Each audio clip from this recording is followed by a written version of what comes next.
Well, happy Monday. Back at it with Illinois in Focus Daily. I'm Greg Bishop. Busy weekend in national news with President-elect Donald Trump continuing to nominate names for key positions in his cabinet. We'll talk about that with the Center Square's Washington, D.C. Bureau reporter, Casey Harper, coming up here in moments. But we'll also delve into what some of the reactions been over the past week and a half to President-elect Donald Trump coming in. Everything from some cabinet picks from late last week, U.S. Senator Dick Durbin reacting to that, but also some of the policy ideas, like, say, for instance, getting rid of the Department of Education. What kind of reaction is Governor Pritzker giving to that? What kind of reaction is Chicago's mayor giving to that? We'll delve into that as well.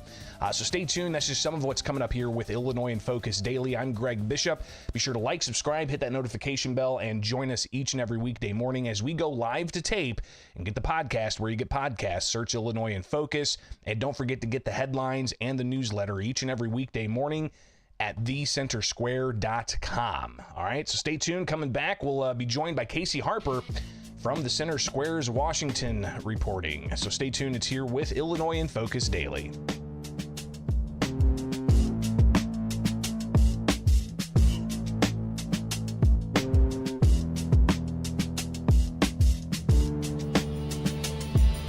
Donald Trump making an appearance at the UFC. His famed dance is getting all kinds of iterations in major sporting events, from the UFC champion to NFL and even college football. It's pretty fascinating to see what's happened over the weekend, but all of that's not the important stuff, guys. The important stuff is the president-elect continues to make appointments, and there's a timeline here, of course. He's going to take office January 20th. But what this ultimately looks like in Washington, D.C., let's talk now with the Center Square's reporter, Casey Harper, over in Washington, D.C. Casey, obviously, all eyes are on these nominations. We saw a whole bunch that were picked on last week, and even one big one announced yesterday to deal with the FCC.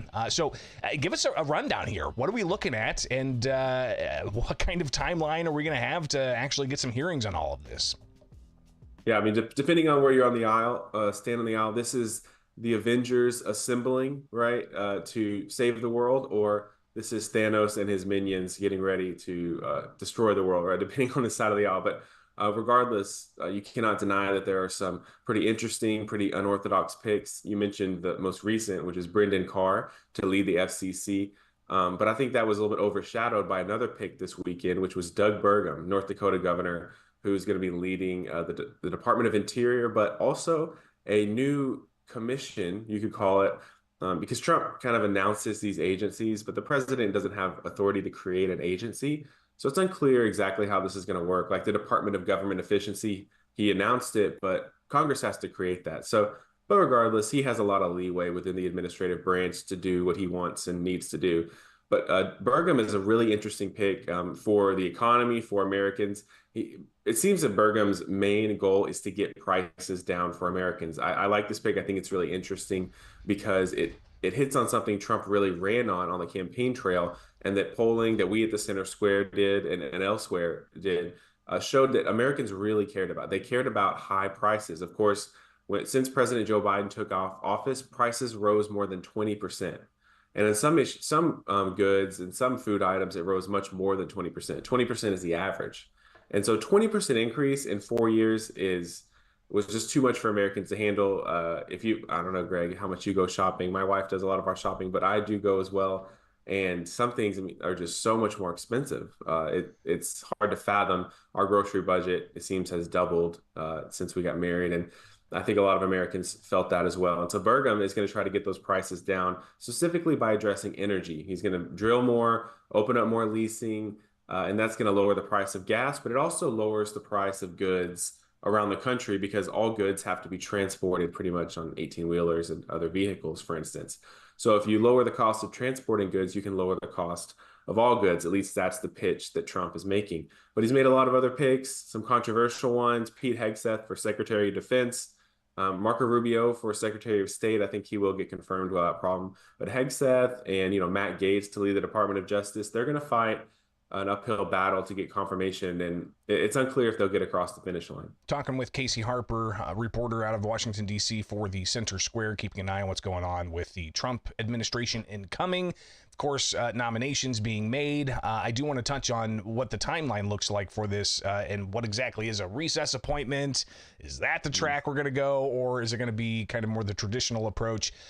But just focusing in on some of these more controversial picks. Obviously, Marco Rubio already has the blessing of Illinois U.S. Senator Dick Durbin saying he's a worthy pick, and Durbin even saying that there are other worthy picks he's sure that Trump's going to make. But these more controversial ones, especially in certain key agencies, like, former Fox News host, former veteran of the armed services, I believe saw several tours of war, Pete Hegseth, you got Matt Gaetz, who is a firebrand for kind of the anti-establishment conservative politics, some other names out there, RFK Jr. as well.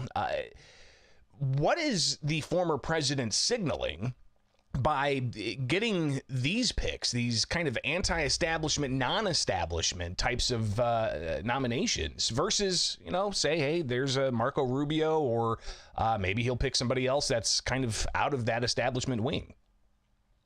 Yeah, it's a great question, Greg. I think it is the question, and it signals different things to different people. I mean, to the base, it signals that Trump is not going to make the same mistakes that he did last time. Trump himself admitted last time around that he put the wrong people around him, and it really slowed down his agenda. That's basically the consensus of the Trump crowd, that Trump's downfall the first time around was that he was surrounded by saboteurs who didn't believe in his agenda, who were grifters, and who in the end delayed and sabotaged the whole thing.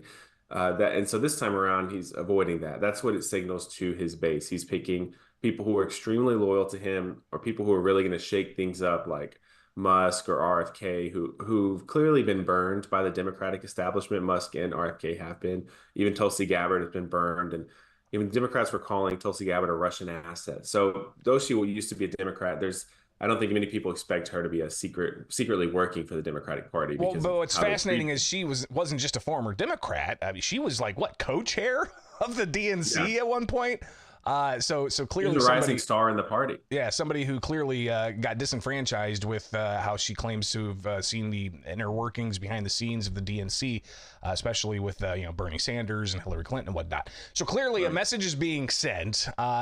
What's the likelihood that, say, Matt Gaetz is going to be nominated or officially confirmed, or RFK Jr. is going to be confirmed? Can Republicans do this on their own, and is there any leeway to lose any of the GOP senators in this? Well, there is a little bit of leeway to lose some senators, but picks like Gaetz are pretty controversial. I think he's going to lose more than a few senators. Gaetz has made a lot of enemies. Of course, he led the charge against getting House Speaker Kevin McCarthy ousted from his role, and led to that. If you remember those weeks of Republican infighting, and they didn't have a speaker, and they tried this person, and that was mostly Gaetz driving that. And eventually they landed on Mike Johnson. So that tells you a little bit about Gaetz' willingness to buck the party, his willingness to upset people and not care about it, and that he's probably made some enemies within the party along the way. He also has some, allegations against him, ethics allegations, that he's going to have to navigate. That's going to be pretty interesting and difficult for him. You mentioned recess appointments. I don't want to go so long into this, but essentially the founding fathers, great way to start a short answer. The founding fathers that's right. created, right. Long story short. Right. In 1787, the Constitution was written. The founding fathers created a provision where presidents could do recess appointments, where if Congress was out of session, they could have someone temporarily for like a year serve in a cabinet until Congress came back. because back then, if people, when they went out for recess, I mean, they had to take a wagon or a horse-drawn buggy, It was not the days. glamorous job that it is now. Right. That's It took for a sure. long time to get. It took a long time to get to and from Washington. So recess was very much longer back then. Now it's much shorter. People are flying in and out, and there was a lot of recess appointments during the George W. Bush administration. During Bill Clinton, I believe, had almost 200. Obama had some, but then the Supreme Court said, "Hey, you're kind of abusing this. You can't just appoint people on the weekend and call it a recess appointment." And so ever since then, Congress has done these kind of fake sessions where every 10 days or so, within every 10 days, they go into session, even if they don't really do anything. Because the Supreme Court ruled if a recess is not more than 10 days, it doesn't count as a real recess. So now Congress never technically goes into recess for more than 10 days. But, Trump has both chambers. He could try to push for a real recess and ram all these through. It would be very controversial. It'd probably be challenged in court, but it might work.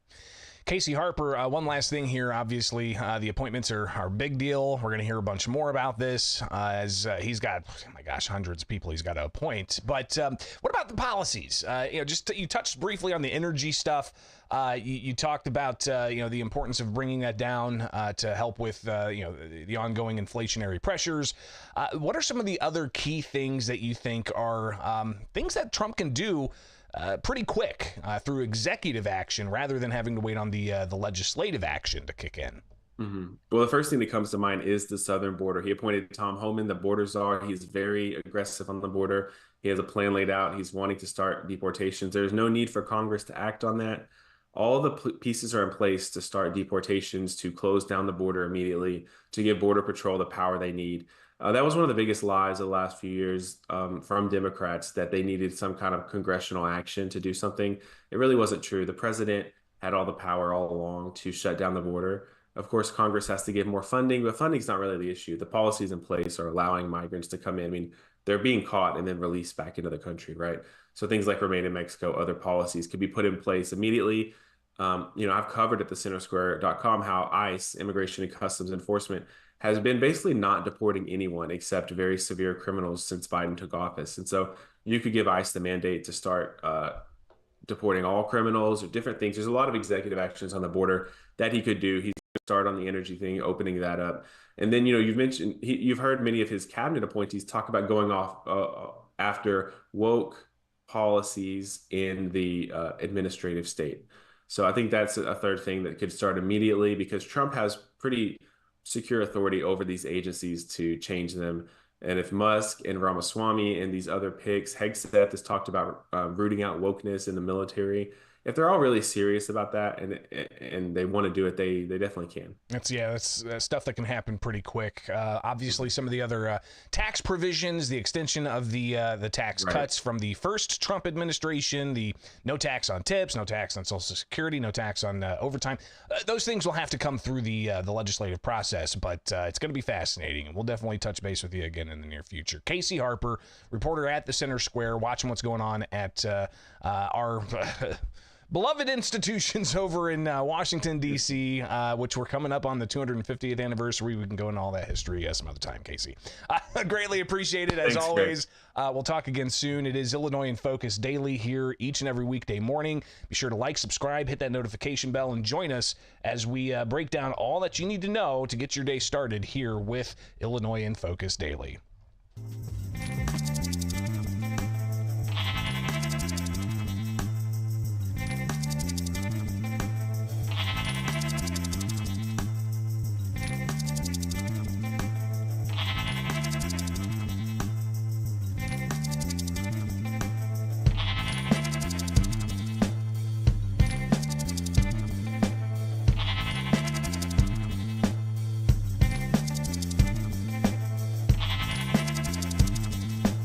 Come for my people, you come through me.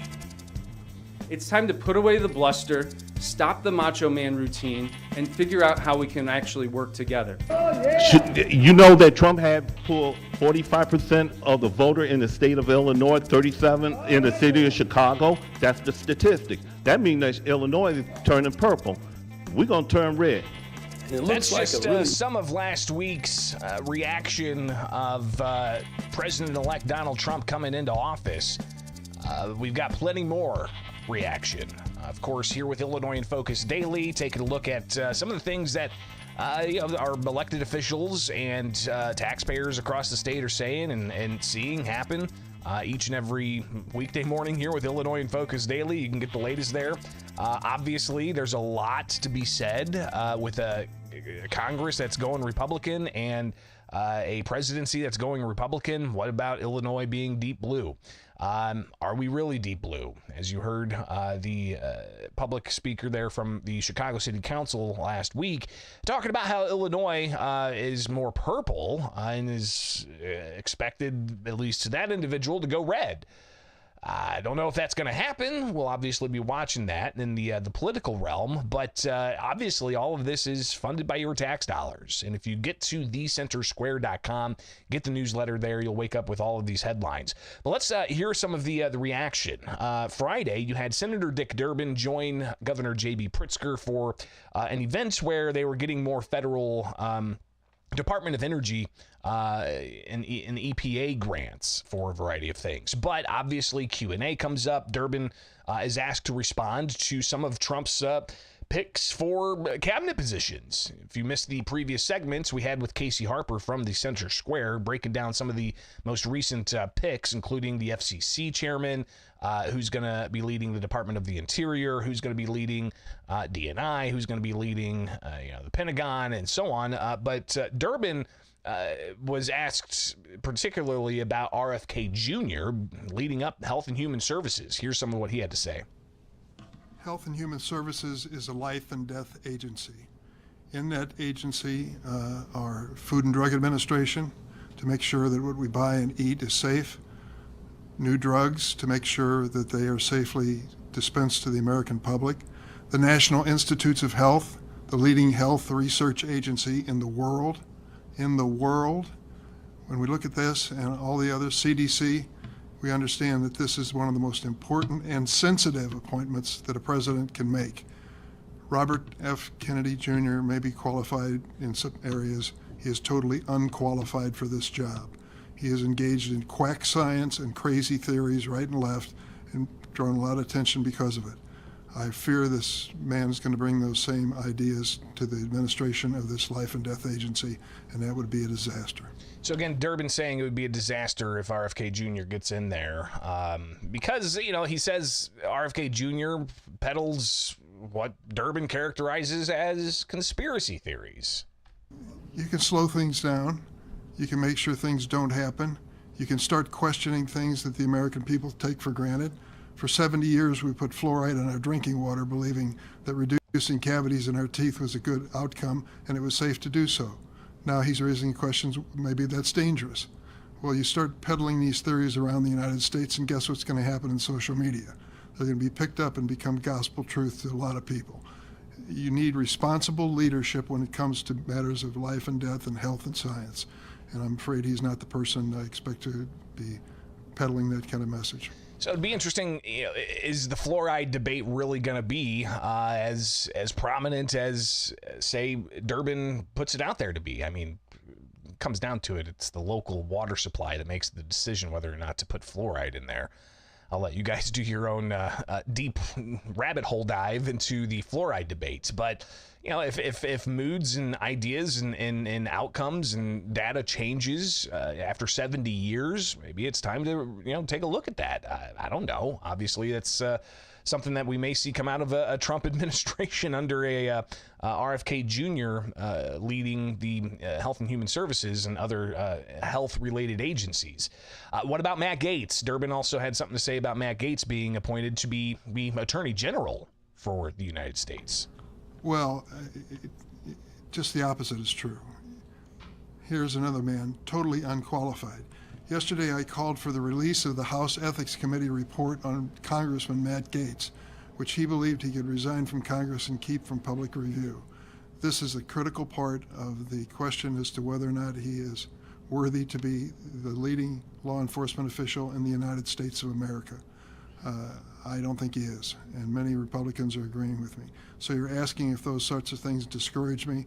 Just the opposite is true. So he apparently believes that Republicans will push back hard enough in the U.S. Senate to not allow for Gates to be the nominee. But Durbin says, listen, not all the picks from incoming President Donald Trump are bad. I don't want this to be totally one-sided. Senator Marco Rubio is my friend. We work together on comprehensive immigration reform. We disagree on a lot of political issues, but he is a worthy choice as Secretary of State. And there are others as well. I just want to say I don't know how it will come out, but if the hearings do their job, we'll get to the bottom and ask some basic questions about each of these nominees. So clearly, Durbin mainly critical of what we've already heard were the controversial picks of like Gates, of RFK Jr., I think Tulsi Gabbard's one of them, Pete Hegseth is the other one that's pretty controversial. But what about getting rid of the U.S. Department of Education? That's a policy that the Trump administration incoming might do. The president's talked about it in the past. He says he wants to give that money back to state governments. Well, I asked Governor J.B. Pritzker that question last week. Education financing is a huge issue in Illinois. Property tax dollars are paying considerable amounts for it. The state tax dollars growing $350 million each year to pay for it. Outcomes not the best across the state on average. Would more money from the federal government not being siphoned off by a bureaucracy like the Department of Education be better used locally? So think about all the people that you know who have gone through special education programs, all funded, I might add, by the federal government. Who would lose out as a result of the decision to do that. Look, we've got a lot that the federal government is a part of. It's about 8 to 10% of most states' education budgets. And to take that away is literally going to be removing education from people who need it. But he says he wants to return money back to the states. Great, but what about, are we going to require that special education is a part of what school districts are offering? Because that is what the federal government has been doing, and frankly, we need more, not less. So the governor seeming to indicate with his initial response to my question there last week was that those dollars would not come back to the states. But I had to interject that indeed, President Trump says that he wants the dollars to go back to the states. So that's Pritzker's response. We've heard it elsewhere as well when it comes to his various appearances on cable news. But even Chicago Mayor Brandon Johnson last week talked a little bit about the potential closure of the U.S. Department of Education. It's really difficult, quite frankly, to understand the mindset of someone like the former president-elect, that would be willing to eliminate the Department of Education. It's really tough to even just understand why he would do that. Right? Public education at the expense of the state, after all, is a Negro idea, the words of W.E.B. Du Bois, right? And so, he doesn't believe in science in any formation. And so there's real environmental issues that we have. We restore the Department of the Environment. I don't even really know what his full position is, on really growing business in our economy. When he is, insisting on. Clearly, a lot more is going to be said about Chicago and any kind of relationship they have with an incoming Trump administration. But what about the State House? Illinois lawmakers return tomorrow, for the final 3 days of veto session here for the Illinois General Assembly. And Governor Pritzker last week, he said that, Trump coming in, it's going to change things up, but what exactly the legislature needs to do to offset any of what they may see as negative policies from an incoming Trump administration, Pritzker said that he's not too sure on what needs to change right away. There isn't anything that I can name you right now. I mean, I'm sure that in the discussions that I'm having with the General Assembly, members of the General Assembly, as well as with other governors, things will pop up over the next, little while. But it's not something that I think that we'll have to address during this veto session. I haven't heard anything that has to be addressed right now during this veto session. Having said that, there is time to be able to do that before the January 20th inauguration. So nothing exactly comes to mind. He's having conversations, but doesn't know of anything immediately. Republicans have a list of things. Here's Republican State Representative Ryan Spain last week spelling out specifics that he says the Illinois legislature needs to hop on to take full advantage of any potential economic growth there may be from an incoming Trump administration. We need to be preparing ourselves for the expiration and the redrafting of the Tax Cuts and Jobs Act. Remember, in 2017, tax reform was passed by Congress. It expires next year.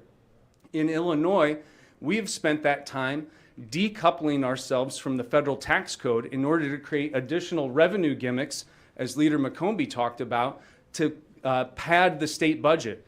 We need to recouple with the federal tax code so that any of the changes that are made to facilitate economic growth can actually benefit us here in the state of Illinois, whether that's changing our estate tax, our depreciation laws, the way we do and offer operating loss carry forwards. We've made deliberate decisions in the state of Illinois to move away from those policies at the federal level. It's time to rejoin so that we can benefit from economic growth that needs to take place. And if I were Governor Pritzker, I would be reaching out to President Trump saying, how can we work to restore our SALT deductions for the state of Illinois that could provide property tax assistance, which is repeatedly one of the main issues that we hear about again and again from our constituents. And we also need to be preparing ourselves from the likely adjustments for not taxing tips and overtime wages. These are the things that we should be working together on now to prepare ourselves for new realities in Washington, D.C. So is that going to happen in the Illinois General Assembly? We'll be watching and reporting out what happens. If they indeed decide to, hey, go after recoupling with the federal tax code to deal with state and local tax deductions, the estate tax, tipping, should Illinois mirror what the federal government might do with Republicans at the helm in Congress and Trump at the Oval Office when it comes to taxing on tips, taxing on overtime, taxing on Social Security and such?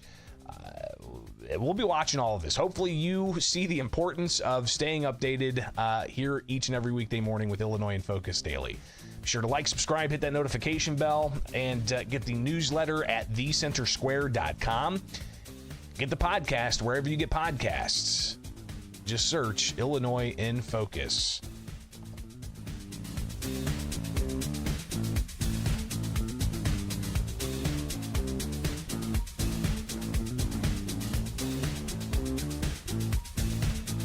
Funeral for fallen Chicago police officer Enrique Martinez is set for today, and whether or not Mayor Brandon Johnson was going to be attending was a story that changed over the weekend. Just to close things up here on this Monday morning, flashing back to last week where you had residents of the city of Chicago critical of Brandon Johnson taken to a microphone before the city council met last week. Here's Jessica Jackson. You just like a schoolyard bully. That at some point, and you might not know nothing about it because you grew up in Elgin, but those of us who grew up on the south side and west side of Chicago, we all know at some point that bully gets cornered in the alley, and everybody come at him, and he ain't gonna have nobody to help him. That's you. That's you. Acting like, you just gonna bully everybody. You got people, officers whose families don't even want you to come to the funeral. Yeah, this has happened more than once, and over the weekend, Johnson had indicated he was going to go and then said that he's not going to go. He was asked about this last week, specifically if he's going to honor the family's wishes to not attend Martinez's funeral set for today, Monday.